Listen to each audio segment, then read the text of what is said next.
People in those woods still talk about Caleb Harlan, the white bounty hunter who spent years chasing runaways for money. And they talk about the night everything changed, when he found a starving slave girl named Mara collapsed in the mud. And for the first time in his life, he chose to help instead of harm. But mercy has a way of turning the world upside down.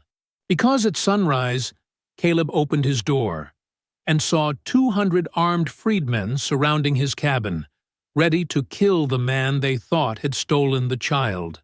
They didn't know he'd saved her life. He didn't know they wanted his help to burn a whole plantation system to the ground. And once they learned the truth, those freed men didn't offer him safety or forgiveness. They offered him a job, one filled with danger, blood, and a chance to face the ghosts he created.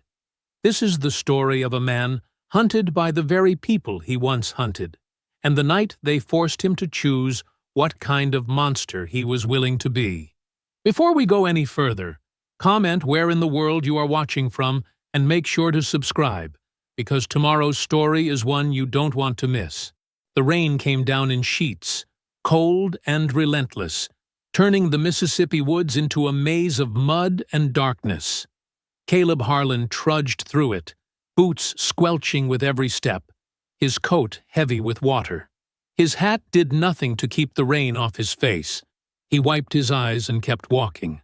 3 days. 3 days tracking nothing but false signs and old trails. The bounty he'd been chasing turned out to be a rumor. Some plantation owner's paranoia about a slave who'd never actually run. Caleb had wasted time and money on supplies he couldn't afford to waste. He was getting too old for this work.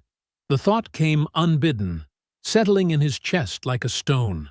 42 wasn't ancient, but it felt ancient when you spent your nights sleeping on wet ground, and your days following trails that led nowhere.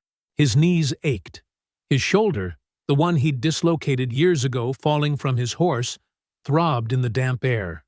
Maybe it was time to sell the cabin, move farther west, start over somewhere new. The woods opened up ahead, revealing the familiar path that led home. Caleb picked up his pace, eager to get out of the rain. He'd light a fire, drink some whiskey, and try to forget about the money he'd lost on this worthless hunt. That's when he heard it. A rustling sound, too deliberate to be wind. Then a cry, soft, strangled, almost swallowed by the rain. Caleb stopped. His hand moved automatically to the knife at his belt. Old habits. He scanned the darkness, eyes adjusting to the shadows between the trees. There, near a fallen log, maybe 20 feet off the path. He approached slowly, carefully. Patrols sometimes set traps for hunters like him, people who made their living in the gray spaces of the law. He'd seen men ambushed, robbed, left for dead. But as he got closer, he realized it wasn't a trap. It was a girl. She was small, maybe 12 years old, collapsed against the log like a broken doll. Her dress was torn and filthy, clinging to her thin frame. No shoes. Her feet were cut and bleeding, caked with mud. She shivered violently, her whole body trembling. Caleb's first thought was automatic, trained into him by years of work. Runaway. His second thought was just as automatic. Check for patrols. He listened. Nothing but rain and wind. No dogs. No voices. Whoever she'd run from hadn't caught up to her yet. The girl's eyes opened. She looked at him with pure terror. "Please," she whispered. Her voice was raw, barely audible. "Please don't." Caleb stood there, rain pouring down his face, staring at her. His mind worked through the calculations he'd made 100 times before. Check her arm for brand marks. Estimate her value. Calculate the bounty. Find the nearest patrol and... He stopped himself. "Can you stand?" he asked. She didn't answer, just stared at him with those wide, terrified eyes. Caleb crouched down, keeping his movements slow. She flinched when he reached for her, but she was too weak to pull away. He slid one arm under her shoulders, the other under her knees, and lifted her. She weighed almost nothing. "I shouldn't be doing this," he muttered, more to himself than to her. The walk back to his cabin felt longer than it should have. The girl didn't struggle. She just hung limp in his arms, shaking from cold or fear, or both. Caleb kept glancing over his shoulder, half expecting to see torches through the trees. His cabin appeared through the rain, small and dark. He kicked the door open and carried her inside. The fire had gone out while he was away.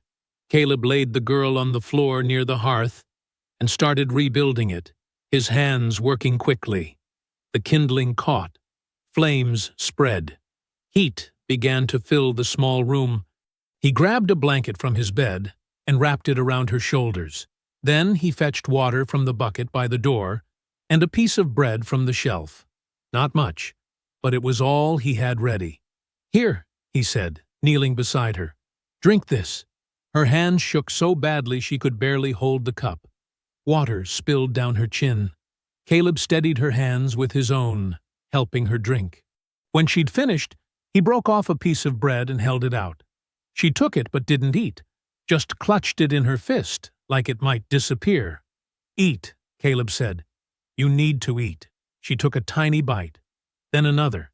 Tears ran down her face. "Are you—" Her voice cracked. "Are you gonna take me back?" Caleb didn't answer right away. He sat back on his heels, watching her. "No," he said finally. "Not tonight, but tomorrow." Her eyes searched his face. "Tomorrow you'll—" "Just eat," he interrupted. "We'll figure out tomorrow when it comes." She didn't look convinced. She kept watching him, even as she ate the bread, even as the fire warmed her skin, like she expected him to change his mind any second. Caleb stood and moved to his table. He couldn't sit still, couldn't stop his mind from spinning. The girl finished the bread and curled up by the fire, pulling the blanket tight around herself. Her eyes drooped. Exhaustion won out over fear, and within minutes, she was asleep. Caleb sat at his table. His old bounty gear was spread across it. The ledger where he recorded names and payments, the leather cuffs he used for restraints, the reward posters folded and stacked, tools of his trade. He stared at them for a long time. Outside, the rain continued to fall. The fire crackled. The girl slept. "Just for tonight," Caleb whispered to the empty room. Mara woke to silence. Not the kind of silence that meant safety, the kind that meant she was alone. She sat up quickly, the blanket falling from her shoulders. The fire had burned down to embers. Gray morning light filtered through the cabin's single window. The rain had softened to a drizzle, pattering gently on the roof. The man was gone. Mara's heart hammered against her ribs. She looked toward the door, still closed. She scanned the small cabin, searching for movement, for any sign of where he'd gone or what he was planning. Nothing. Her bare feet touched the wooden floor. Cold seeped into her skin. She stood slowly, testing her legs. They trembled but held her weight. The cuts on her feet stung. She moved toward the door, staying light on her toes, ready to run. Her hand reached for the latch. Then she stopped. If she ran now, where would she go? She was weak, injured, lost. The woods stretched for miles in every direction. Patrols would be looking for her. Dogs would be tracking her scent. And it was still raining. Mara pulled her hand back from the door. She turned and looked at the cabin again, really looked this time. It was small. Just one room, a bed in the corner, unmade, a table with 2 chairs, shelves lined one wall, holding supplies, flour, coffee, a few cans. A coat hung on a peg by the door. The hearth took up most of the far wall. And everywhere, there were reminders of what this man was. Reward posters tacked to the wall above the table, wanted notices with crude drawings of faces, descriptions of scars and brands, promises of money. On the shelf, a pair of iron cuffs sat next to a coil of rope. A rifle leaned in the corner by the bed. Mara's stomach turned. She should run. She should run right now. But she didn't. Instead, She moved toward the table. Her fingers brushed against the papers scattered across its surface. Bills of sale, transport receipts, letters from plantation owners. And then she saw it. A leather-bound book, thick and worn. The cover was unmarked, but something about it drew her attention. She picked it up with shaking hands and opened it. The first page was dated 3 years ago. Below the date, a list. Thomas, age 24, scar above left eye, return to Moss Creek, $40. Sarah and infant, ages 19 and 6 months, return to Riverside, $60. Jacob, age 31, missing 2 fingers on right hand, returned to. Mara's vision blurred. She flipped through the pages, her breath coming faster. More names, more descriptions, more words like returned and captured and delivered. Her hands moved faster, turning pages, scanning entries. The dates got more recent. The names kept coming. Then she saw it. Ruth, age 28, kitchen worker, small burn scar on right forearm, returned to Red Willow, $50. Ruth, her mother's name, her mother's scar. Mara's hands went numb. The book nearly slipped from her grip. She clutched it tighter, staring at the words, reading them over and over. Returned to Red Willow. Returned. Her mother had tried to run 2 years ago, after the overseer sold Mara's little brother south. Mara remembered the night she disappeared, remembered waiting, remembered the day she came back, dragged behind a horse, bleeding and broken. The door opened. Mara spun around, still holding the ledger. Caleb stood in the doorway, arms full of firewood. His eyes went to the book in her hands. His expression didn't change, but something shifted in his posture. Attention. Put that down, he said quietly. Mara's grip tightened. Ruth! You caught Ruth! Caleb set the firewood down by the hearth. He didn't look at her. I said, put it down. That's my mother. Mara's voice shook. You brought her back. You brought her back, and they… I know what they did. Caleb straightened. He still wouldn't meet her eyes. I was there. The words hit Mara like a fist. She stumbled backward, her legs bumping against the chair. You watched, she whispered. You watched them hurt her, and you took money for it. Caleb finally looked at her. His face was hard, closed off. Yes. Mara hurled the ledger at him. It flew across the small cabin and struck his chest before falling to the floor with a heavy thud. You're a monster! Probably. Caleb picked up the ledger and set it on the table.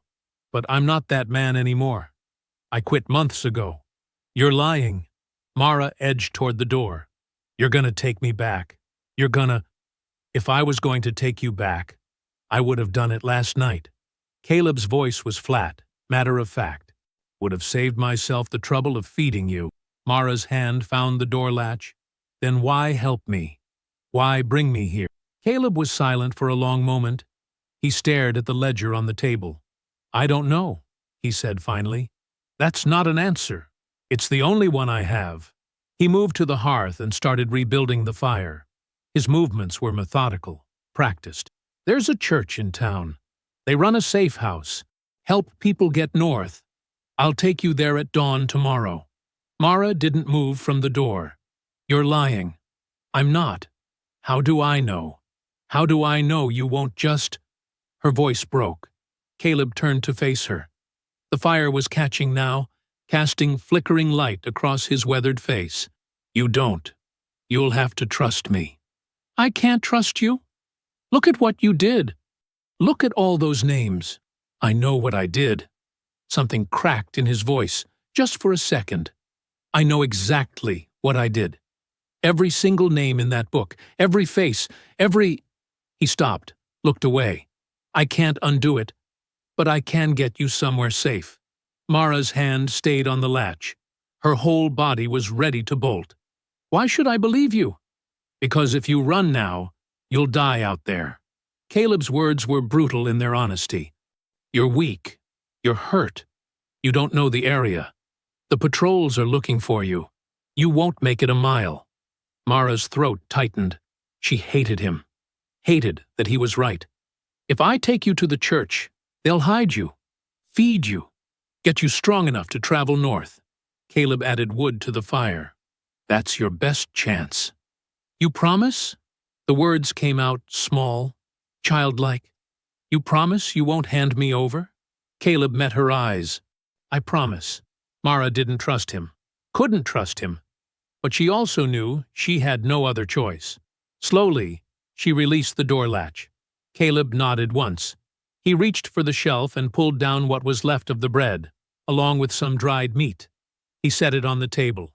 "Eat," he said. "You need your strength." Mara approached the table but didn't sit. She stood as far from Caleb as the small cabin allowed, watching him with wary eyes. She took the bread and meat, but kept her distance. They ate in silence. The fire crackled. Outside, the rain continued its soft patter. When the food was gone, Caleb stood. "We leave at first light tomorrow. Get some rest." He moved to the corner and sat on the floor, leaving the bed for her. Mara stared at him. "I'm not sleeping in your bed." "Fine. Sleep on the floor." Caleb leaned his head back against the wall and closed his eyes. "Just sleep somewhere." Mara settled by the fire again, wrapping the blanket around herself. She lay down but kept her eyes open, watching Caleb, watching the door, watching everything. The rain stopped sometime in the afternoon. Weak sunlight broke through the clouds, streaming through the window in pale shafts. Mara's eyes grew heavy despite her fear. Exhaustion pulled at her, dragging her down into a fitful, restless sleep where she dreamed of her mother's screams and the names in that terrible book. When she woke, Caleb was still in the corner, still watching the door. Neither of them spoke. Dawn came cold and gray. Caleb woke before first light, his body trained by years of early hunts. He stood and stretched, his joints popping. Mara was curled by the dying fire, still asleep but restless, her face tight with bad dreams. He let her sleep a few more minutes while he gathered supplies. A canteen, some bread wrapped in cloth, his knife, which he tucked into his belt. He left the rifle in the corner. Taking a weapon to a church safe house would send the wrong message. "Time to go," he said quietly. Mara's eyes snapped open. For a moment she looked confused, disoriented. Then memory flooded back, and her expression hardened. She sat up, pulling the blanket around her shoulders. "I'm ready." Caleb nodded. He handed her the canteen and bread. "Town's about 3 miles west. We'll take the logging road. Less chance of running into patrols." Mara took the supplies without speaking. She stood and moved toward the door, keeping distance between them. Caleb reached for the door latch. He paused, listening. Everything was quiet outside. Too quiet. No birds, no rustling in the undergrowth. Something was wrong. He opened the door anyway. 200 people stood in the clearing around his cabin. Caleb froze. His hand instinctively went to his belt, but he stopped himself. Slowly, he raised both hands. The crowd formed a wide semicircle, blocking every possible escape route. Men, women, children. Some wore Union Army coats, faded and patched. Others wore work clothes, Sunday clothes, whatever they'd managed to carry when they fled. Nearly all of them were armed. Rifles, pistols, axes, farming tools, broken bottles tied to sticks. They were all black, and they were all staring at Caleb with expressions of pure hatred. "Step outside," someone shouted. "Slowly." Caleb obeyed. He moved onto the porch, hands still raised. Behind him, he heard Mara gasp. "Don't hurt her," Caleb said. His voice was steady, but his heart hammered against his ribs. "The girl's a runaway. I was taking her to safety." Laughter rippled through the crowd. Hard, bitter laughter. "Safety," a woman spat. "That's what you call it?" "We know what you are, Harlan." This voice came from a broad-shouldered man near the front. He wore a Union sergeant's coat and carried a rifle with easy confidence. "We know exactly what you are." 3 men rushed forward before Caleb could respond. They grabbed his arms, wrenched them behind his back. Caleb didn't fight. Fighting would only make this worse. They dragged him off the porch. His boots scraped through dirt and dead leaves. Someone kicked the back of his knee, and he went down hard, kneeling in the mud. The crowd pressed closer. Caleb kept his eyes down, his breathing controlled. This was bad. This was very bad. The man in the sergeant's coat walked forward. He was older, maybe 50, with gray threading through his close-cropped hair. His face bore scars, a long one across his cheek, smaller ones near his temple. His eyes were cold and assessing. "Caleb Harlan," the man said. "The Wolf of Tallahatchie County." Caleb said nothing. "You know who I am?" the sergeant asked. "No." "Abraham Cole, 10th Regiment, United States Colored Troops." Abraham's voice was calm, almost conversational. "I've been looking for you for 3 months." Caleb's jaw tightened. 3 months. That was about when he'd stopped taking bounties. "Look at me," Abraham ordered. Caleb raised his head. Abraham studied his face with the same cold assessment. "I know your work, Harlan. Read about you in the papers. Heard stories from people you dragged back to hell." Abraham crouched down, bringing himself eye-level with Caleb. "You caught my sister. Delivered her to a plantation in Georgia. She died there 2 weeks later." Caleb's stomach dropped. He searched his memory, trying to place the face, the name. How many had there been? How many sisters, brothers, mothers, children? I can't." "You don't remember her." Abraham's voice was flat. "Of course you don't. She was just another entry in your ledger, another $40. From somewhere in the crowd, a man shouted, "I remember him. He caught my son, broke his arm dragging him back." "He tracked my aunt," a woman yelled. "Used dogs on her. He's the one that found Marcus and Sarah." The voices overlapped, building into a roar. Accusations, memories, pain given voice. Caleb closed his eyes. Every word was true. Every accusation deserved. "String him up!" someone shouted. "No!" Abraham said sharply. The crowd quieted. "Not yet. I want to know about the girl first." He gestured. 2 men went into the cabin. A moment later they emerged, Mara struggling between them. "Let her go!" Caleb tried to stand, but hands shoved him back down. "She's not part of this." "The girl ran from Red Willow 2 days ago," Abraham said. "We've been tracking her. Followed her trail straight to your cabin." He looked at Mara. "Tell me the truth, child. Did this man capture you?" Mara stood trembling, her eyes wide. She looked at Caleb, then at Abraham, then at the crowd of angry faces. "Tell the truth," Abraham repeated gently. "Did he hurt you?" Mara opened her mouth, closed it. Caleb could see her shaking. "It's all right," Abraham said. "Whatever he did to you, he'll answer for it. Just tell us what happened." The crowd waited. Caleb waited.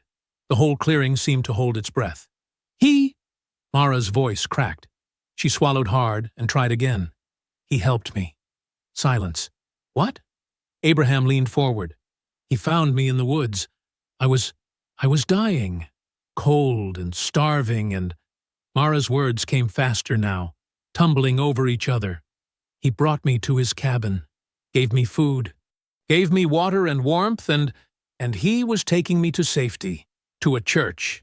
He promised." Murmurs rippled through the crowd. Confused, disbelieving. "The girl's scared," someone said. "She's protecting him because she's scared."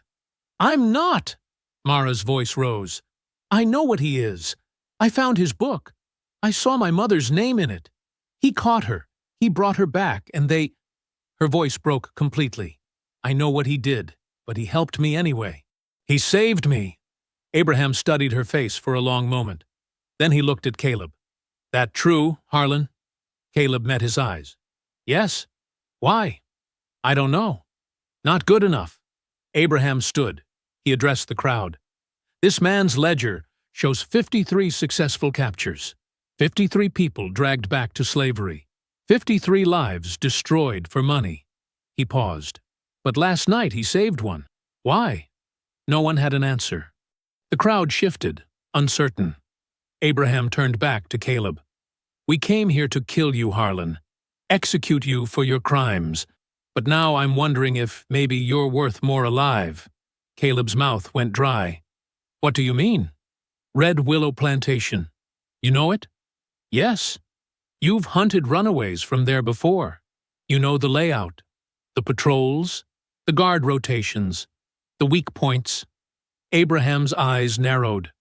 We're going to burn it to the ground and free everyone inside. And you're going to help us. The crowd erupted. Some shouted agreement. Others protested violently. He'll betray us. We don't need him. He deserves to die. Abraham raised his hand. The crowd quieted again, though the anger remained. Here's your choice, Harlan, Abraham said. You can help us destroy Red Willow.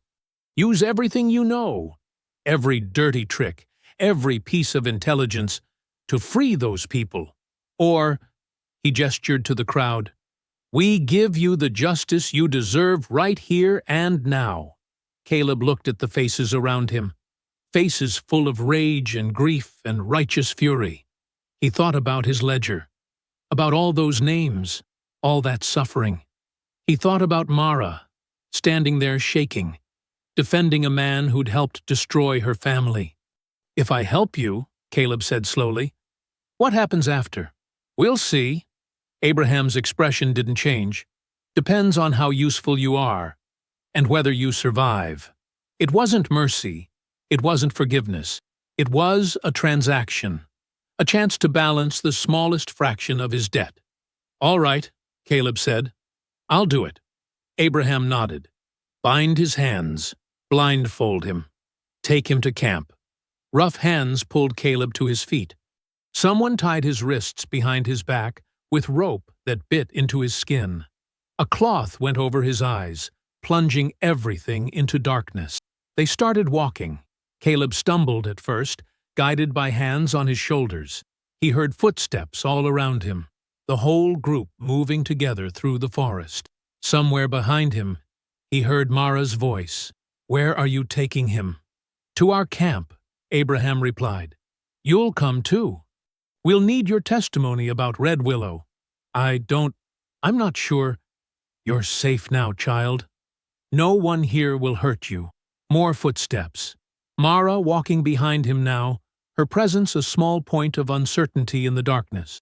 Caleb walked blind into whatever came next. They walked for over an hour. Caleb counted his steps at first, a habit from tracking days, but lost count somewhere past 2,000. The blindfold stayed tight across his eyes. Hands gripped his shoulders whenever the path turned or dipped. Nobody spoke to him. He heard water, slow-moving water with a thick, earthy smell. A swamp. Good choice for hiding. Hard to track. Harder to raid. Stop, Abraham said. The hands on Caleb's shoulders tightened, holding him in place. He heard movement all around. People spreading out, settling into positions. Children's voices rose briefly before adults shushed them quiet. Someone untied the blindfold. Caleb blinked against sudden daylight. It took a moment for his eyes to adjust. The encampment spread before him in a wide clearing surrounded by cypress trees and standing water. Makeshift shelters dotted the higher ground. Canvas stretched over wooden frames, some patched with cloth that might have once been dresses or shirts. Cook fires burned in careful arrangements, their smoke dispersing through the tree cover to hide their presence. Clotheslines hung between trees, laundry dripping slowly. People watched him, dozens of them. Old men with graying beards, women holding babies, children clutching their mothers' skirts, Union soldiers in worn blue coats, all of them staring at the white man with bound wrists standing in their camp. Caleb recognized the look in their eyes. He'd seen it before, from the other side. Fear mixed with hatred, mixed with desperate hope. "Over here," Abraham said. They pushed Caleb toward the center of camp, where 5 people sat on log benches arranged in a rough circle. Abraham took his place among them. The others studied Caleb with varying degrees of hostility. A woman sat beside Abraham. She was perhaps 40, with iron-gray hair pulled back tight and scars on her forearms that looked like old burns. Her eyes held a sharp intelligence that reminded Caleb of a hunting hawk. "This is Elsie Cole," Abraham said. "My wife. She came from Red Willow." Caleb's chest tightened. Red Willow? Of course. Elsie stood slowly. She walked toward Caleb until they stood only a few feet apart. She looked him up and down with clinical precision. "I know you," she said finally. "You caught 3 runaways from Red Willow over the years, brought them back in chains." Caleb said nothing. What could he say? "My cousin was one of them," Elsie continued. "Girl named Ruth, 14 years old. You dragged her back after she made it almost to Tennessee." She paused. "Master Redfield had her whipped until she couldn't walk. Then he sold her south. We never saw her again." The words hit like physical blows. Caleb remembered Ruth. Young, fast, clever. She'd given him trouble for 3 days before he finally cornered her near a river crossing. "I'm sorry," Caleb said quietly. "Sorry." Elsie's laugh was harsh and bitter. "Sorry doesn't bring Ruth back. Sorry doesn't heal the scars on people you returned to torture." She turned to Abraham. "Why is he still breathing?" "Because he knows Red Willow," Abraham replied. "Inside and out. He's hunted from there enough times to know every detail we need. He'll betray us first chance he gets. Maybe, but if his information is good, we can free 200 people and cripple Red Willow's operation forever." Abraham looked at Caleb. "That's worth the risk." Elsie returned to her seat, but her eyes never left Caleb's face. Abraham gestured to the other 3 people in the circle. "This is our leadership council. We make decisions together. Right now, we're deciding whether to trust your information enough to use it." "I'll tell you whatever you need to know," Caleb said. "You will." Abraham pulled out a piece of charcoal and a flat board. "Red Willow, start with the layout. Main house, slave quarters, fields, barns. Draw it." Caleb's hands were still bound. Abraham nodded to one of the guards, who cut the rope. Caleb rubbed his wrists, then took the charcoal. He drew. The main house at the center. The long rows of slave quarters behind it. Cotton fields spreading east and south. The barn, the smokehouse, the overseer cabins. He marked the locations of guard posts, patrol routes, places where dogs were kenneled. "How many overseers?" Abraham asked. 6, last I knew. Maybe more now. "Dogs?" 8 hounds, kept in pens near the east field. Handlers rotate through the night. "Guards?" 4 permanent. Master Redfield brings in extras during harvest, or if there's been trouble. Elsie leaned forward. "Where does Redfield sleep?" "Second floor of the main house, east corner room. Window faces the quarters so he can watch at night." "He still does that," Elsie said quietly. "Watches from that window like we're animals in a pen." Mara sat near one of the fires, wrapped in a blanket someone had given her. She watched Caleb with an expression he couldn't read. Not quite fear anymore. Not quite trust, either. Abraham studied the drawing. Weak points. Back entrance to the main house. Only 1 guard, usually, and he gets lazy after midnight. The north fence line runs through brush. Easy to cut without being seen. Dog pens are far from the guardhouse, so if you handle the dogs first, nobody hears. "Handle them how?" one of the other council members asked. Caleb hesitated. "Poison meat works. Or you can—" He stopped. These people didn't need lessons in cruelty from him. "Keep talking," Abraham said. For 2 hours, Caleb answered questions. He detailed patrol schedules, guard personalities, weak points in security. He explained how Redfield thought, how the overseers worked, where weapons were kept. Elsie interrupted frequently, adding details Caleb had never known. She described the inside of the slave quarters, which buildings held the sick, where children slept, which families had members too old or young to run. She explained Redfield's punishments, his patterns, his particular cruelties. Caleb had tracked runaways from Red Willow for years. He'd known it was bad.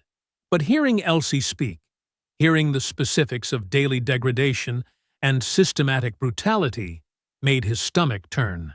Redfield brands runaways, Elsie said, on the shoulder, where it shows. Then he chains them in the square for 3 days without food or water. In summer, some die from the heat.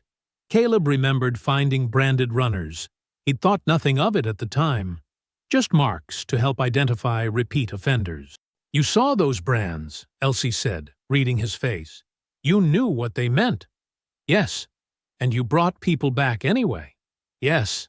Silence settled over the circle, heavy and accusing. Finally, one of the council members spoke. We can't trust him. This could all be lies to lead us into a trap. Then we test his information first, Abraham said. Small mission, low risk. If he's lying, we kill him and move on. The council debated. Voices rose and fell. Some argued for immediate execution. Others insisted Caleb's knowledge was too valuable to waste. Mara spoke suddenly. He's telling the truth about the layout. Her small voice cut through the argument. I lived there. Everything he's saying about the buildings and the guards, it's all right. The council looked at her. Elsie's expression softened slightly. You know Red Willow? Elsie asked. Mara nodded. I was born there. Lived there my whole life until I ran. Then you'll help us plan this properly. Elsie glanced at Abraham. Test his information on something small. If he's straight with us, we use him for the real raid. If not, she looked at Caleb. We finish what we started this morning. Abraham stood. We scout the tobacco transport coming through tomorrow night. Redfield uses that road to move goods and sometimes to transfer slaves between plantations. If Harlan's right about the route and timing, we'll know he's being straight. The meeting broke apart. People dispersed to their tasks, cooking, mending, caring for children. 2 young men took positions near Caleb, clearly assigned to watch him. The sun dipped toward the horizon. Long shadows stretched across the camp. Caleb sat on the ground, his back against a tree. The guards stood close enough to stop him if he tried to run. Not that running would help. He wouldn't make it 50 feet in this swamp without a guide. Footsteps approached, small ones. Mara stood a few feet away, holding a tin cup. She looked at him for a long moment, then stepped closer and held out the cup. Water. Cool and clean. Caleb took it carefully, trying not to startle her. Thank you. Mara said nothing. She just stood there, watching him with those dark, unreadable eyes. Then she turned and walked back toward the fire where Elsie was distributing evening rations. Caleb drank the water slowly. It tasted like the first small possibility of something other than death. The night pressed close and heavy. No moon, just darkness broken by the faint glow of covered lanterns that the freedmen carried low to the ground. Caleb moved through the trees with Abraham and 12 others. They walked in near silence, stepping carefully over roots and fallen branches. The only sounds were the soft rustle of movement and the distant call of night birds. Abraham had positioned Caleb at the front. You know this road, he'd said. You know how transport wagons move. You lead until we're in position. So Caleb led. He felt the old familiar rhythm returning, the calculation of distance, the reading of terrain, the anticipation of movement patterns. These were skills he'd spent years developing, skills he'd used to hunt people. Now he was using them differently. The road appeared ahead through the trees, narrow and rutted, winding east toward the Mississippi border. Caleb held up his hand, and the group stopped.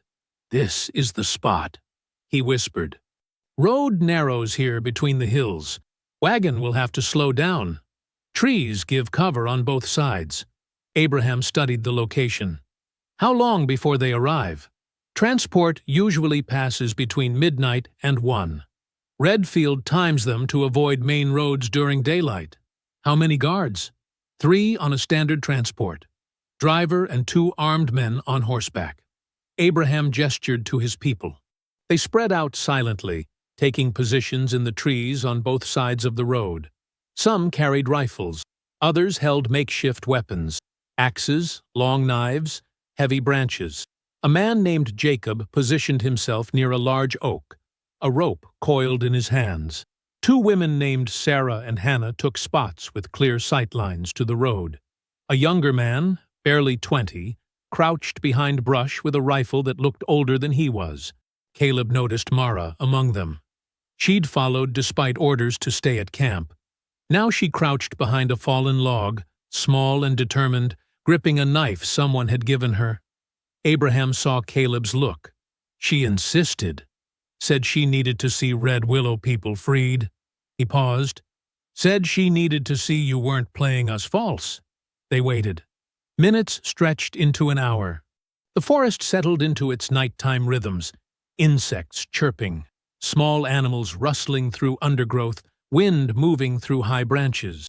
Then Caleb heard it. The distant creak of wagon wheels, the heavy plod of horses. He raised his hand. Everyone froze. The sounds grew closer. Caleb could make out voices now. Rough laughter, casual conversation. The guards weren't expecting trouble. The wagon appeared around the bend.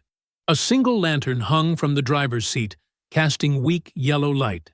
2 riders flanked the wagon on horseback, both carrying rifles across their saddles. In the wagon bed, Caleb could see shapes, people chained together, sitting hunched and silent. Abraham waited until the wagon entered the narrow section. Then he gave the signal. Jacob pulled the rope. A heavy branch swung down across the road. The horses reared, screaming. The driver yanked the reins and cursed. The 2 riders reached for their rifles. They never got them raised. Shots cracked from both sides of the road. One rider fell immediately, tumbling backward off his horse. The second fired blindly into the trees before a bullet caught him in the shoulder, and he dropped his weapon. The driver tried to turn the wagon around. Abraham stepped into the road, rifle leveled. Get down. Now!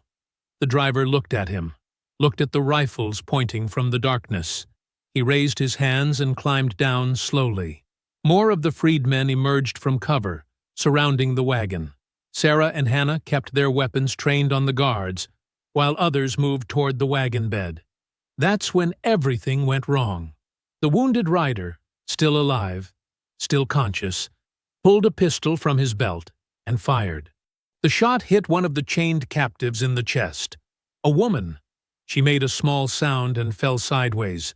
The freedmen returned fire instantly. The rider died in a hail of bullets, but the damage was done. Chaos erupted. The horses bolted, dragging the wagon forward before Jacob managed to cut them free. More shots rang out as a 4th guard, hidden in the wagon bed, opened fire with a shotgun. Caleb moved on pure instinct. He saw the muzzle flash, saw the guard chambering another round, saw a small boy chained near the shooter. He dove forward, hitting the wagon bed hard, reaching for the guard's weapon. They grappled. The shotgun discharged into the air. Caleb drove his elbow into the man's throat and ripped the weapon away. The guard gasped, clutching his crushed windpipe. Caleb hit him again with the shotgun stock, and the man went still. Another captive was screaming, an older man with blood running down his arm. A third lay motionless, caught in the crossfire. "Stop shooting!" Abraham roared. "Stop!" The gunfire ceased. Smoke hung in the air, acrid and thick. Caleb looked down at his hands. They were shaking. Blood spattered his shirt. Some his from a grazed shoulder, some from the guard, some from he didn't know where. He'd slipped right back into it. The violence, the brutal efficiency, fighting with the same cold precision he'd always used. But this time, he'd been protecting instead of capturing. The thought made him feel sick and strange. Jacob and another man worked quickly to break the chains. Sarah tended to the wounded, ripping cloth for bandages, trying to stop bleeding. 2 of the captives were dead. 3 others were injured, but alive. A small boy, maybe 8 years old, sat frozen in the wagon bed, staring at Caleb with wide eyes. The same boy Caleb had shielded when he dove for the guard. Caleb met the boy's gaze, saw terror there, saw something else too. Maybe confusion, maybe the first hint of recognition that Caleb had protected him. Mara appeared at the wagon's edge. She looked at the dead, at the wounded, at Caleb covered in blood. Her expression was unreadable. "Can you walk?" Abraham asked the freed captives. Most nodded. Those who couldn't were helped by others. The group began moving back toward the encampment, supporting the wounded, carrying those who couldn't walk. 2 freedmen had been hit, one with a minor wound, another with a bullet through the leg that would need serious attention. The cost had been high, but 9 people were free who hadn't been an hour ago. They traveled slowly through the dark forest. Caleb walked near the rear, still guarded, but no longer bound. His shoulder burned where the bullet had grazed him, but he ignored it. Ahead, he could hear quiet crying. Someone mourning the dead. Someone else whispering prayers. Back at the encampment, fires burned low. The wounded were brought to Elsie, who worked with calm efficiency, cleaning wounds and stitching what needed stitching. The freed captives sat together near one of the fires, wrapped in blankets, drinking water and eating small portions of food. They looked stunned, lost, like they couldn't quite believe they were free. Abraham found Caleb sitting apart from the others. He lowered himself to the ground beside him.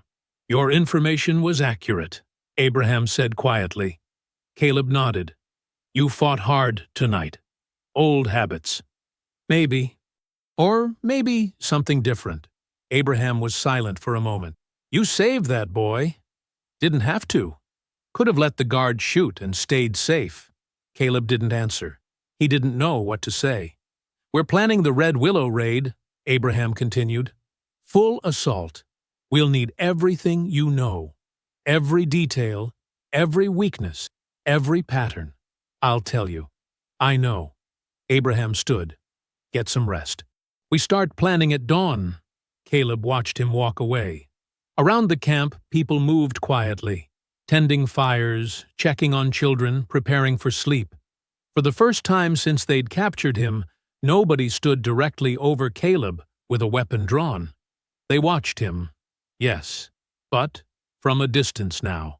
Wary but no longer expecting him to bolt or betray them at any second.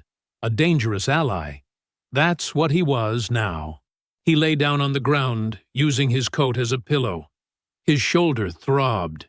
His hands still shook slightly. Sleep came slowly, broken and uneasy. Early morning light filtered through the canopy, turning the encampment into a patchwork of gold and shadow. Smoke from cook fires drifted between the trees, carrying the smell of cornmeal and salt pork. People moved with quiet purpose, fetching water, tending children, preparing for the day ahead. Caleb sat on a stump near the center of camp, his grazed shoulder bandaged with clean cloth. Elsie Cole approached, carrying a piece of charcoal and several sheets of rough paper. "We need to talk about Red Willow," she said. Caleb looked up. Elsie's face was calm, but her eyes held something harder. She'd lived under Redfield's authority for years. The plantation wasn't just a place to her. It was a collection of memories, most of them bad. She spread the papers on a flat stone and knelt beside them. "I'll draw what I remember. You fill in what I miss." Abraham joined them, sitting cross-legged with his rifle across his lap. Mara appeared moments later, positioning herself where she could see everything clearly. She'd barely left Caleb's vicinity since the raid, watching him with a mix of suspicion and reluctant curiosity. Elsie began sketching.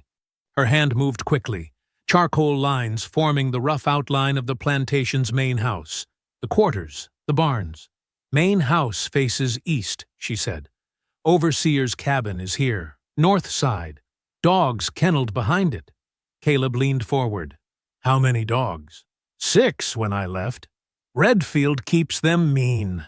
Feeds them just enough to stay hungry. Handlers? 2.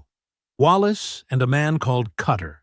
They sleep in a shack beside the kennels. Caleb took the charcoal from her hand and marked 2 points on the map. Patrol routes run here and here.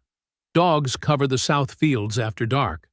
Wallace always starts north and works clockwise. Elsie nodded slowly. That's right. I remember hearing them at night. Guards on the main house? 1 at the front door. 1 that walks the perimeter every hour. Armed? Rifles. Pistols on their belts. Abraham studied the map. What about the quarters? How many people still there? Elsie's expression tightened. Maybe 40. Could be more. Redfield brings in new workers, when others... She didn't finish. Mara spoke quietly. My mama said he sold people south when they got too sick to work. Elsie looked at her. Your mama was right. Caleb marked another section of the map. Armory is in the barn. Redfield keeps weapons locked, but the barn itself isn't guarded at night. Wood construction. Burns easy. How do you know that? Abraham's tone was neutral, but the question hung heavy. Tracked a runner there 2 years back. Spent 3 days watching the place before making the grab. Caleb didn't look up from the map. Learned the patterns. The silence that followed felt thick. Mara shifted uncomfortably. Elsie's jaw tightened. Abraham broke the quiet. Those patterns help us now. Keep talking. Caleb continued. He marked weak points in the fence line. Identified blind spots where guards couldn't see. Drew detailed routes showing where the dog patrols overlapped and where gaps existed. Around them, the camp came fully alive. Men practiced with rifles at the far edge of the clearing, firing at targets nailed to trees. Women sharpened farming tools into weapons, hoes with filed edges, scythes with reinforced handles. Children were kept busy with small tasks, gathering firewood and fetching water. A young man named Thomas approached the planning circle.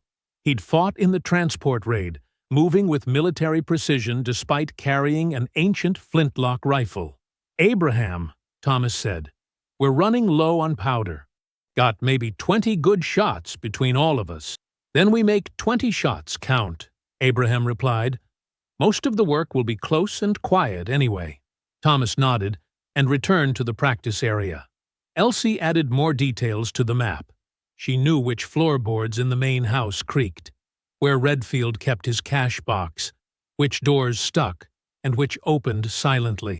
He'll be armed, she said. Always keeps a pistol in his desk drawer. Another under his pillow. What about his family? Abraham asked. Wife died 3 years back. No children. Just him and his overseers. Caleb marked the main house again. There's a back entrance through the kitchen. Servant's door, usually unlocked for early morning staff. No staff anymore, Elsie said. He makes people from the quarters cook and clean. Locks them in the house at night so they can't run. Abraham's expression darkened. Then, that's our entry point. We get in through the kitchen. Free whoever's locked inside. Move through the house. They worked through the morning, refining every detail. By noon, the full plan began taking shape. Abraham would lead the main force through the southern fields, using the blind spots Caleb identified. A smaller group would approach from the east, targeting the kennels and dog handlers. A third team would secure the quarters, arming anyone strong enough to fight and guiding the elderly and children to safety. The dogs are the biggest problem, Abraham said. If they alert before we're in position, we lose surprise. Caleb spoke before thinking. I can handle the dogs, and Wallace. Every eye turned to him. You? Thomas said from nearby. He'd been listening. Why would we trust you with something that important? Because I trained with Wallace. Know how he thinks. Know how he moves. Caleb met Abraham's gaze. I can take him out quietly. Make it look like the dogs got loose on their own. Abraham considered this. No. Why not? Because if you're lying, if this is some setup, putting you near the dogs gives you too much control. Abraham's tone was firm, but not hostile. You'll be valuable, but not as a solo operator. Then what? You'll be our decoy? Caleb frowned. What does that mean? Abraham stood and pointed to the map. You approach from the west, visible and loud. Make it seem like a single threat. Maybe a drunk drifter. Maybe someone looking to steal. Draw the guards and dogs toward you. While they're focused on the noise you're making, we move in from the other directions. That puts me in a bad position. Yes, Abraham said simply. But it keeps you where we can see what you're doing. And if you run, if you try to warn them, you die first. Caleb understood. This was still a test. They'd use his knowledge, but not give him opportunity for betrayal. All right, he said. Mara had been silent throughout the planning. Now she spoke. When do we go? We? Elsie looked at her. I'm going. I know Red Willow. I can help. You're a child, Thomas said. I'm fast. I'm quiet. And I know where things are hidden. Mara's voice carried unexpected steel. I earned this. Abraham exchanged a look with Elsie. Finally he nodded. You stay with the group securing the quarters. No fighting. Just guiding people out. Fine.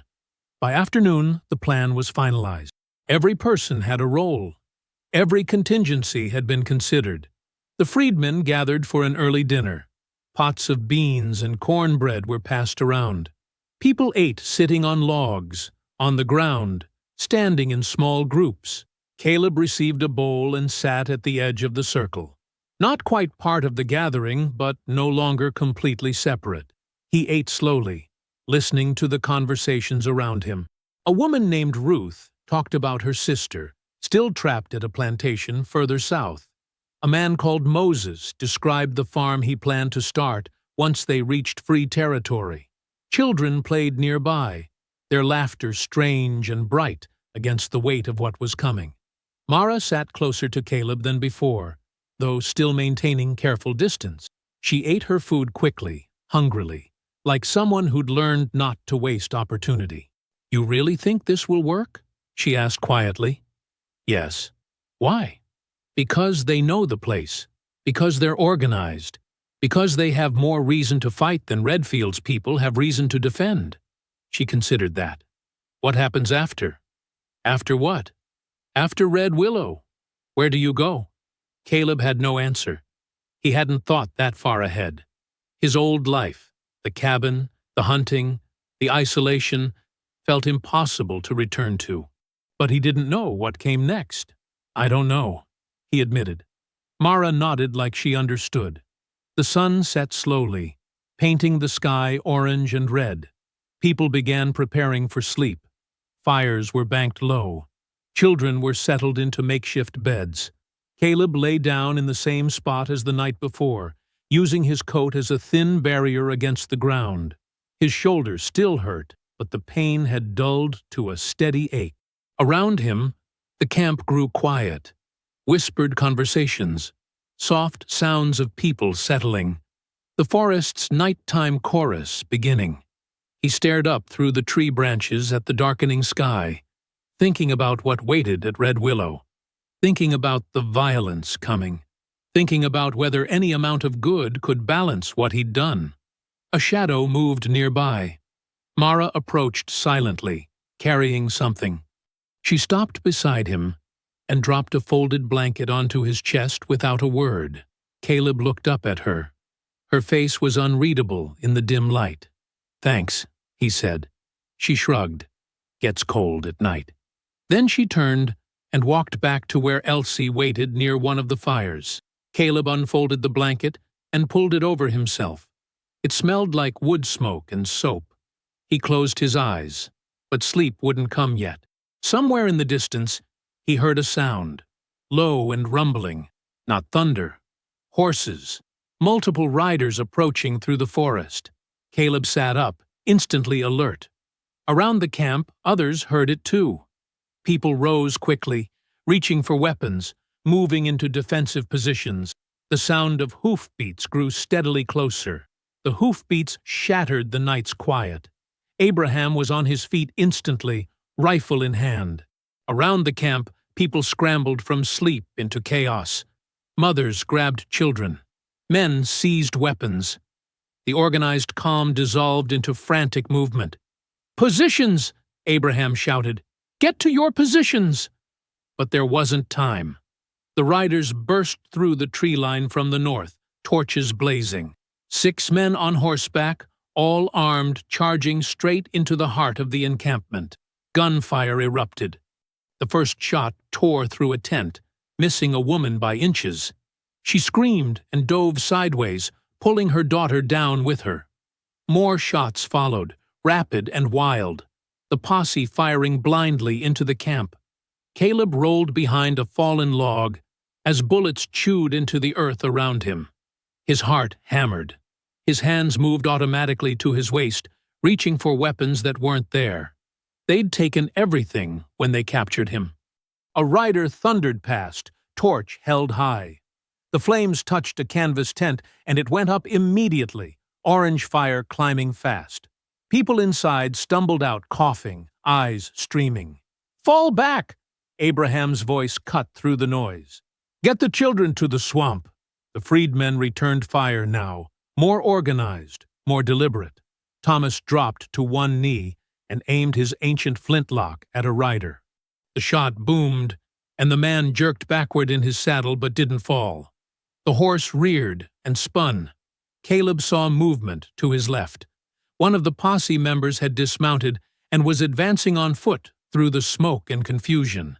The man held a revolver in each hand, firing methodically at anything that moved.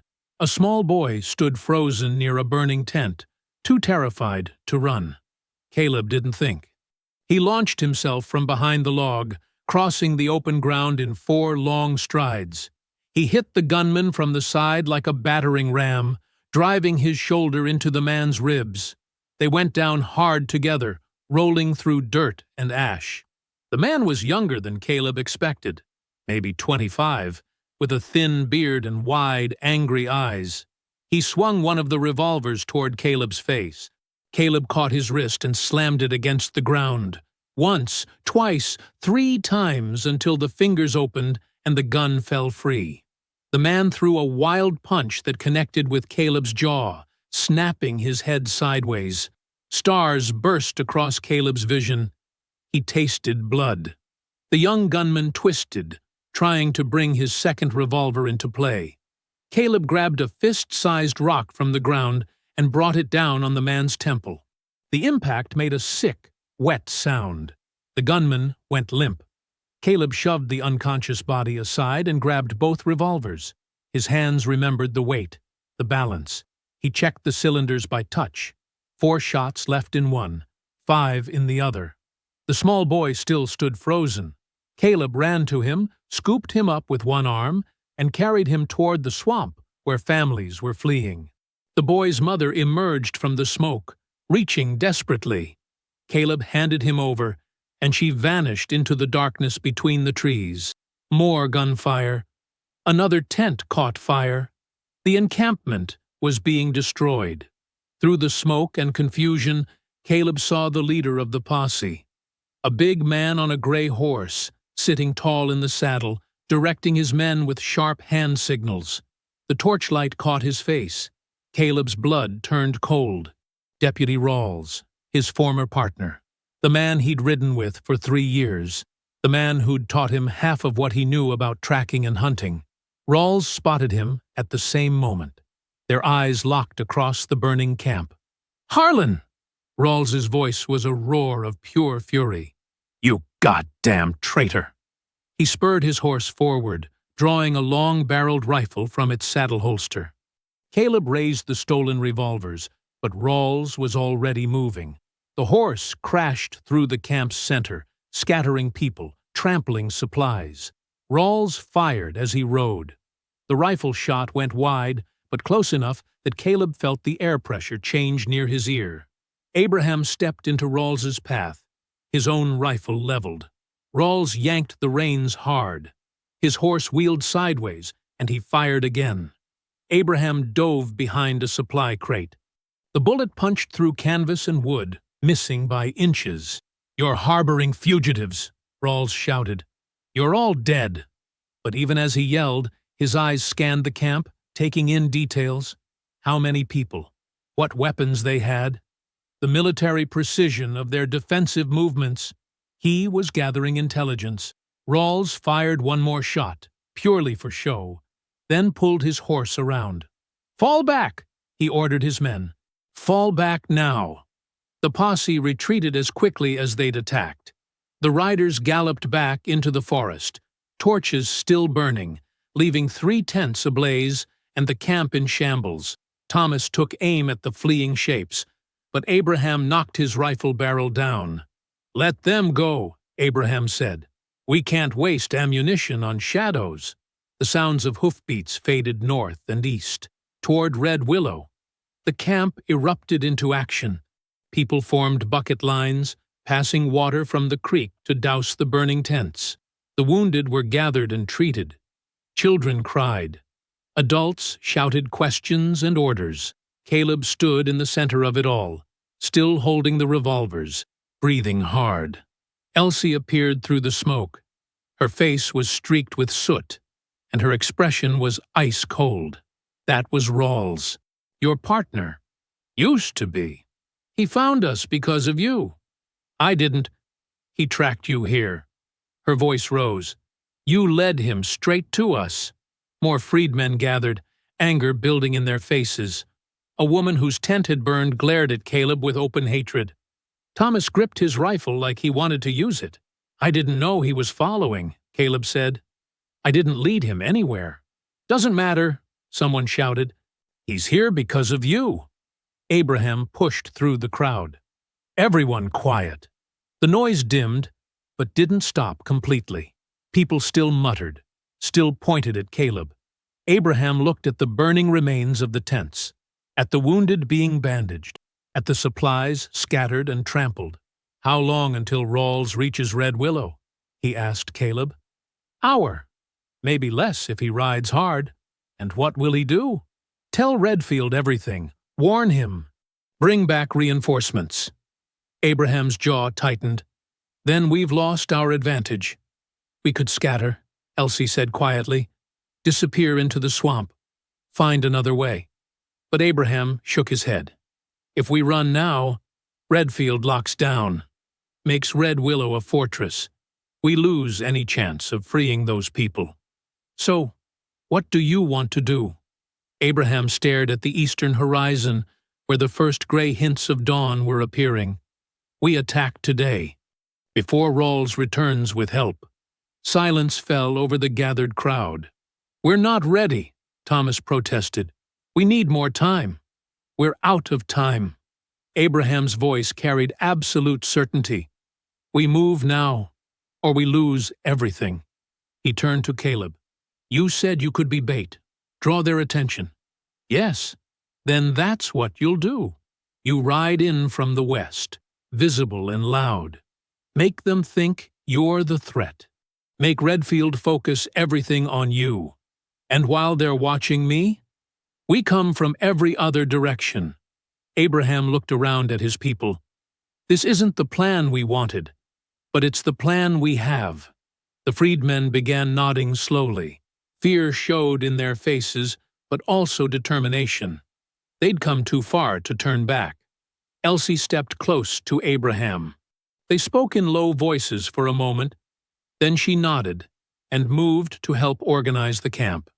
Abraham raised his voice so everyone could hear. "Pack everything. We leave in 1 hour.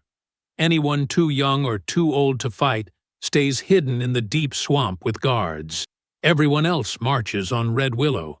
People scattered to follow orders. Caleb stood alone again, watching the organized chaos. The sun continued rising, painting the smoke-filled sky in shades of red and orange. Mara appeared beside him. She looked exhausted, her face smudged with ash. "Rawls really was your partner?" she asked. "Yes. He hates you now." "Yes." She studied him for a long moment. "Good," she finally said. Then she walked away to help pack supplies. The sun hung low over the cane fields, turning everything the color of dried blood. Caleb crouched in the tall stalks, watching the plantation house shimmer in the heat. Behind him, stretched out through the fields and ravines, 200 freedmen waited in absolute silence. Abraham knelt beside him. "Last chance to run." "I know. They'll recognize you. Might shoot you on sight." "I know that too." Abraham studied him for a moment. "Why are you doing this?" Caleb didn't have a good answer. Maybe there wasn't one. He looked at the plantation, at the whitewashed fences, and the neat rows of slave quarters, at the world he'd helped maintain. "Because I can't think of anything else worth doing," he finally said. Abraham nodded slowly. Then he moved back through the cane, gathering his people. Caleb watched the plantation gate. 2 guards stood visible, rifles across their shoulders. Dogs paced in the yard beyond. He counted at least 3, maybe 4. Big hunting hounds, the kind bred for chasing runaways, the kind he used to work with. His hands were sweating. He wiped them on his pants and stood. Behind him, Abraham's whisper carried through the cane. "Main force moves on my signal. Families to the wagons. Nobody fires until we're inside." Caleb heard the rustle of people shifting into position. Women gripping makeshift weapons. Men checking rifles. Children being ushered toward hidden wagons at the forest edge. He took a breath and stepped out of the cane. The walk across open ground felt like walking underwater. Everything moved slowly. His boots crunched on gravel. The evening crickets sang. Smoke drifted from chimneys in the big house. One of the guards spotted him when he was 50 yards out. The man straightened, bringing his rifle into both hands. "Who's that?" Caleb kept walking. Steady pace, hands visible, moving like he had every right to be there. "I said, who's that?"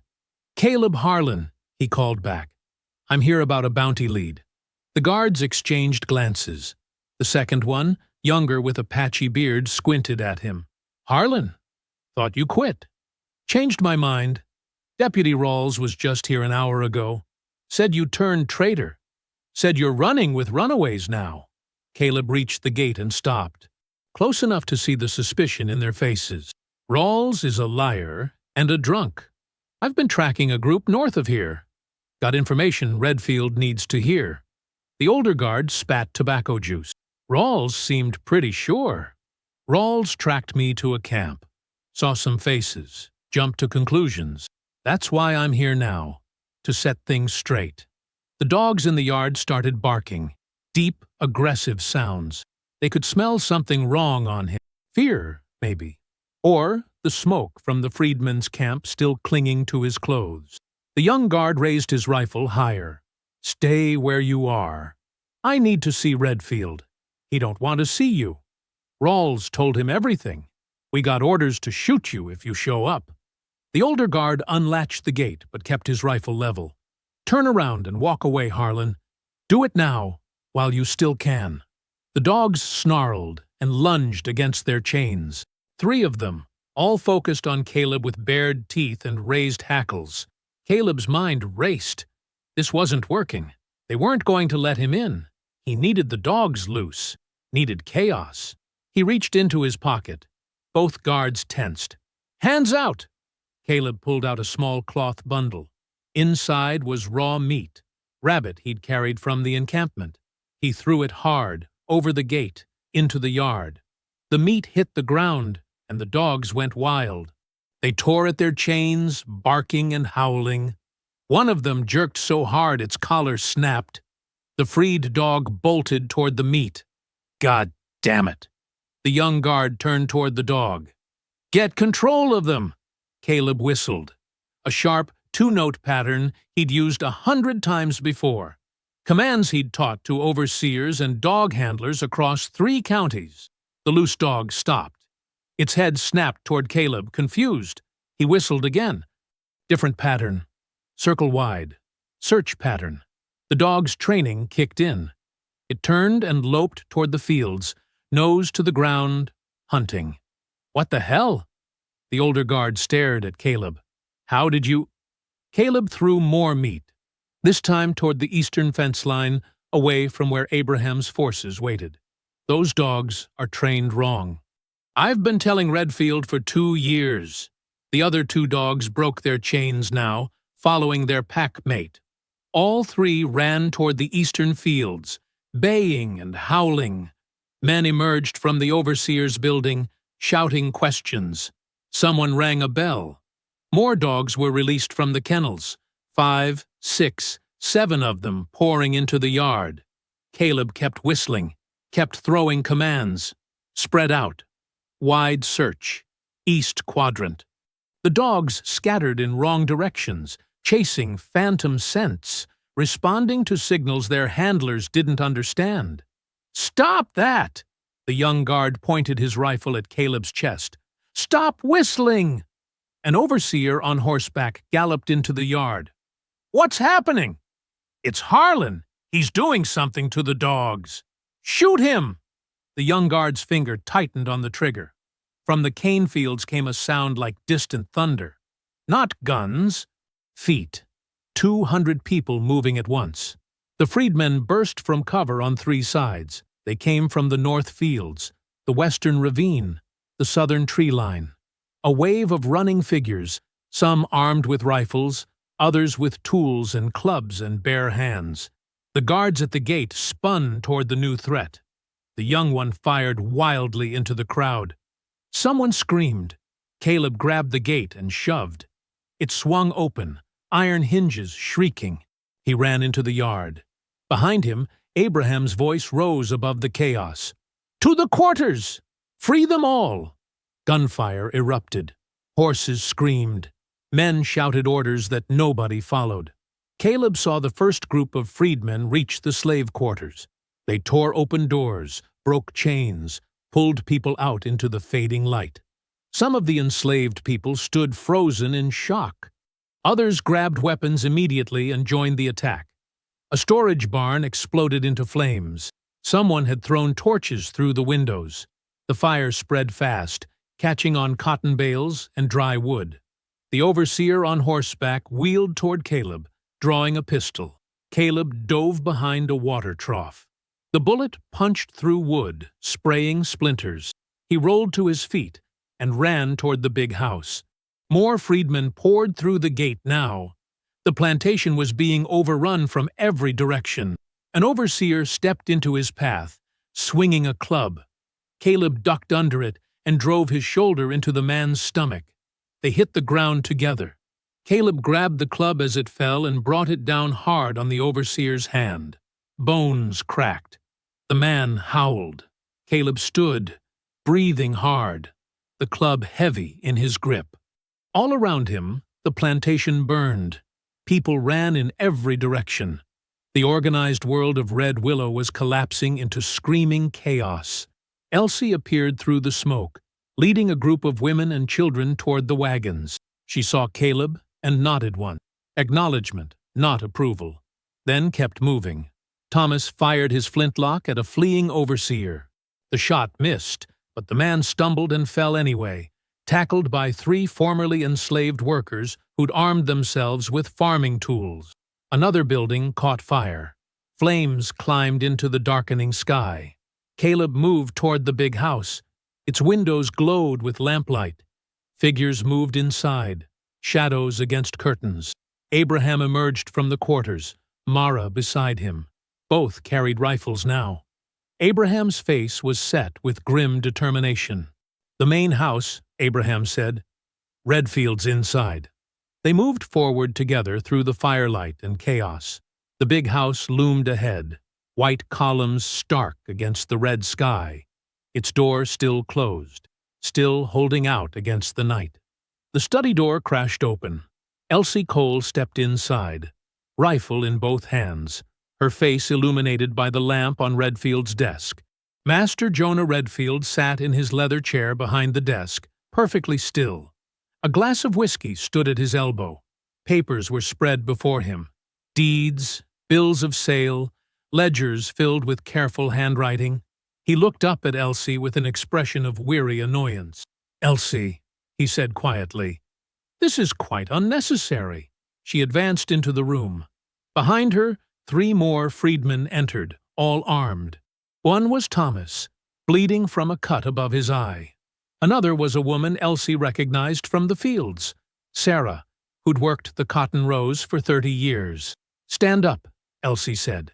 Redfield didn't move. "You're making a terrible mistake, all of you. The war is ending. Order will return. When it does, every person involved in this violence will hang. Stand up. I am still the legal owner of this property. These people," he gestured vaguely toward the windows where firelight flickered, "are still my property under Mississippi law. Federal occupation doesn't change that." Sarah stepped forward and slammed her hand down on the desk.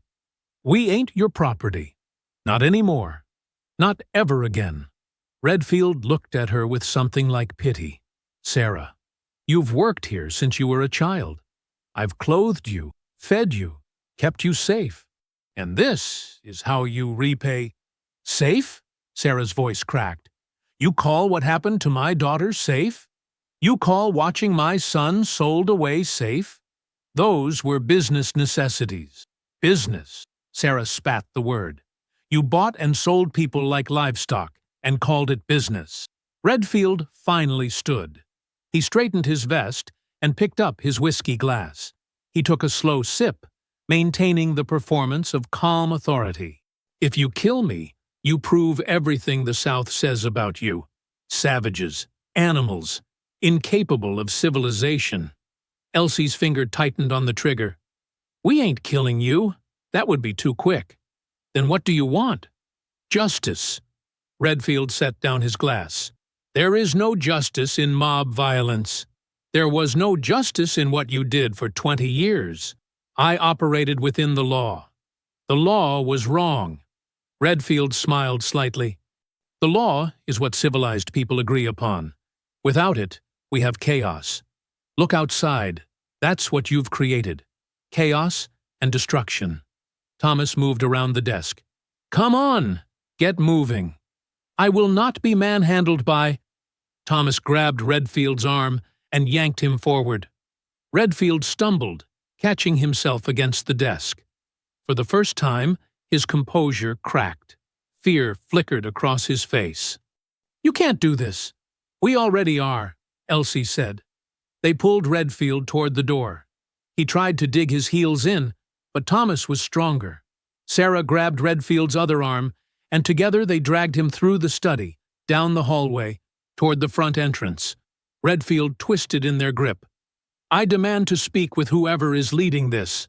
I demand—" "You don't demand nothing anymore," Sarah said. They hauled him through the front door and down the steps. Outside, the plantation was a vision of controlled destruction. Every storage building burned. The cotton sheds were collapsed skeletons of flame. The overseer's quarters had been emptied and torched. Smoke billowed into the night sky, turning the stars hazy and red. But the slave quarters still stood. People poured out of them now, families clutching children, elders being helped to walk, young men and women blinking in the firelight like they'd just woken from a long nightmare. Wagons lined the main road. The freedmen were loading supplies: food, blankets, tools, anything useful. Everything else burned. Abraham stood near the center of the yard, directing the evacuation with calm authority. He saw Redfield and walked over. Redfield straightened, trying to regain his dignity. You're a soldier, a Union sergeant. You understand military discipline, order. You know this." He gestured at the flames. "This is not how civilized warfare is conducted." Abraham stared at him. "This ain't warfare. This is freedom. This is theft and arson. You built this place on theft. 20 years of stolen lives, stolen labor, stolen children. I paid for this land. I paid for—" "You paid for people?" Abraham's voice was dangerously quiet. "You think money makes that right?" A crowd was gathering now. Freed people, freedmen, soldiers, families who'd just been unchained. They formed a loose circle around Redfield. Some held weapons. Others just stared with expressions of deep, complicated rage. A young man pushed forward. "That's him. That's the one who sold my brother." An older woman pointed. "He whipped my husband to death for breaking a plow. He separated my family. He locked my sister in the box for 3 days." The voices piled on top of each other, each one adding another crime, another horror, another piece of evidence. Redfield's face went pale. "I was following the law." "The law was wrong," Abraham repeated. Someone in the crowd shouted, "Hang him!" Others took up the call. "Hang him! Hang him now!" Thomas raised his rifle. Sarah gripped a farming knife. The crowd pressed closer. Redfield backed against Elsie, who still held her rifle. "Please! I'll give you money. I'll sign papers. I'll—" Movement at the edge of the yard. Caleb Harlan emerged from the smoke, limping badly. His face was bruised and swollen. Blood soaked through his shirt from a wound in his side. He carried no weapon. His hands were empty. Behind him, 3 bodies lay in the dirt near the gate. Rawls and 2 of his men, all dead. Caleb stopped at the edge of the circle, breathing hard. The crowd noticed him. Some turned, hostile. Others just watched. Abraham looked at Caleb. "Rawls? Dead." He came back with reinforcements. "We stopped them." "How many?" "5 total. 3 are dead. 2 ran." Abraham nodded slowly. Then he turned back to Redfield. The crowd was still shouting for blood. Hands reached toward Redfield. Someone threw a stone that hit his shoulder. Abraham raised his hand. "Stop." The crowd quieted slightly, but the anger still simmered. "We ain't like him," Abraham said loudly. "We don't kill helpless people. We don't murder in the dark. We do this right." "Right?" Thomas's voice was bitter.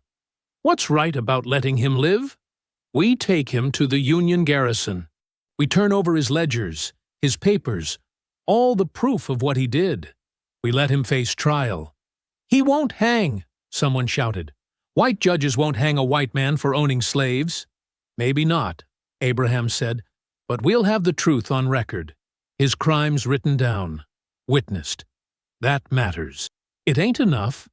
It has to be. Because if we hang him now, we become what they say we are." The crowd shifted, uncertain. Elsie stepped forward. She looked at Redfield with pure contempt. "I want to kill you.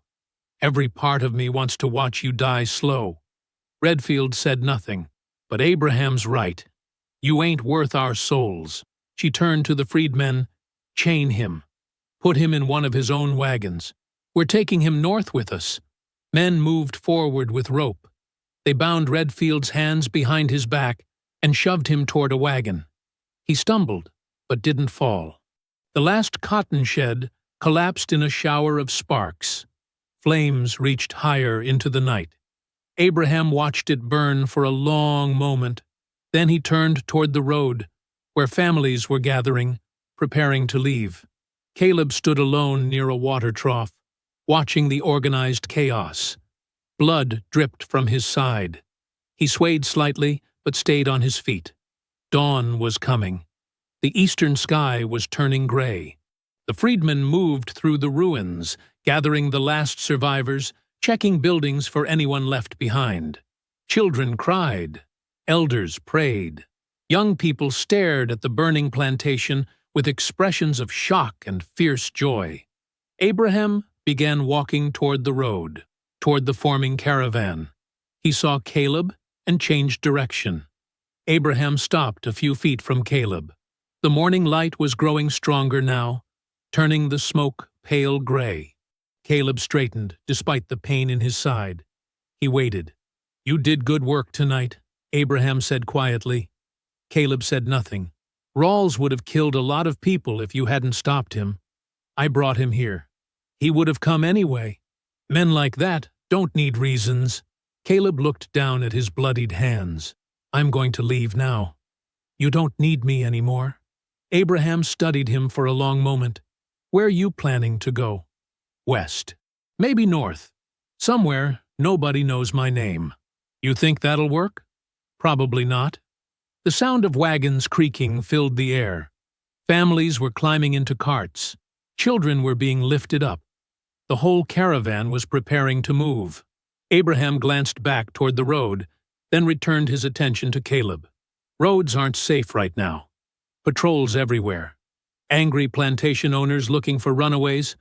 Bounty hunters still working. I know. Traveling alone is dangerous. Caleb met his eyes.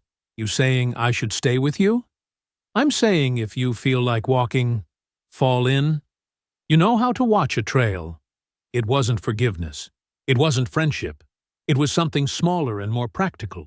An acknowledgement that Caleb's skills still had value, that the journey ahead would be hard, and that experienced eyes might keep people alive. Caleb felt something catch in his throat. You sure about that? No, Abraham said honestly, but I'm willing to see how it goes. He turned and walked toward the forming caravan without waiting for a response. Caleb stood alone for a moment, watching the organized movement. Families helping each other into wagons, young men shouldering supplies, elders being guided gently toward seats, the whole mass of humanity preparing to move together. He pressed a hand against his wounded side and started walking. Mara appeared suddenly from between two wagons. She'd been watching from a distance. Now she approached with her arms crossed and her face set in that familiar expression of wary distrust. She stopped directly in front of Caleb. You think you're coming with us? She asked. Abraham said I could. Abraham says a lot of things. Caleb waited. He'd learned not to argue with her. Mara's eyes moved over his bruised face, his bloodied shirt, the way he favored his left side. If you fall behind, we're not coming back for you. I know. She looked away toward the caravan, then back at him. Her voice dropped slightly. Just stay where we can see you. It was the closest thing to acceptance she'd offered. Not trust, not forgiveness, just a willingness to let him exist in the same space. Caleb nodded. I will. Mara turned and walked back toward the wagons without another word. Caleb followed at a distance, moving slowly through the crowd. People noticed him. Some stared. Others deliberately looked away. A few whispered to each other. He reached the back of the forming caravan and stopped there, unsure where to position himself. A young man carrying a rifle glanced over. You the one who killed Rawls? Yes. The young man nodded. Good. Then he moved on. An older woman passed with two children. She looked at Caleb with complicated eyes.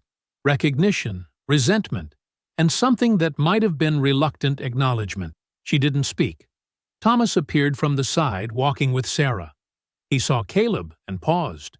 You still here? Abraham said I could walk with you. Thomas grunted. Keep up then. We're not slowing down for stragglers. I'll keep up. Thomas studied him for another moment, then said, You know the woods north of here? Some.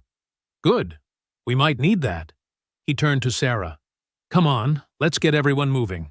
They walked away together. A teenage boy carrying a pack laughed as he passed. Hey, Harlan, you better keep up. We're not carrying you if you drop. It wasn't hostile. It was almost teasing, the kind of comment people made to someone they were tentatively including. Another voice called out from near a wagon. He looks half dead already. Give him 5 miles. Someone else laughed. I give him 3. The tension wasn't gone. The distrust was still there. But something had shifted. They were letting him walk with them. They were watching him, yes, but they were also treating him like a human being who'd earned a fragile, temporary place among them. Caleb felt something strange and unfamiliar. Not quite hope, not quite belonging, but something close to both. The caravan began to move. Wagons creaked forward. Families walked in clusters. Armed men positioned themselves along the edges. Children rode in carts or walked beside their parents. The whole mass of people moved together like a single organism, slow but determined. Abraham walked near the front with Elsie. Mara stayed close to them, glancing back occasionally. Caleb fell in near the rear, several paces behind the main group. He could see Abraham's broad shoulders ahead, could see Mara's small figure walking with that cautious alertness she always carried. The smoke from Red Willow rose behind them, a dark column against the brightening sky. The plantation was still burning. Everything Redfield had built was collapsing into ash and ruin. Ahead, the road stretched north through the woods. The journey would be long and dangerous. Union lines were still miles away. Hostile territory surrounded them on all sides, but they were moving together. Free people, choosing their own path. Caleb walked among them, not ahead, not beside, but part of the same motion. He was watched. He was tolerated. He was allowed to exist in this fragile new community that had formed from trauma and necessity. A woman near the middle of the caravan began to sing. Her voice was quiet at first, then stronger. Others joined in. The song was old, passed down through generations of stolen people. Now they sang it as free people walking toward an uncertain future. The morning light grew brighter. The smoke thinned behind them. The caravan moved north. I hope you found that story powerful. Leave a like on the video and subscribe so that you do not miss out on the next one. I have handpicked 2 stories for you that are even more powerful. Have a great day.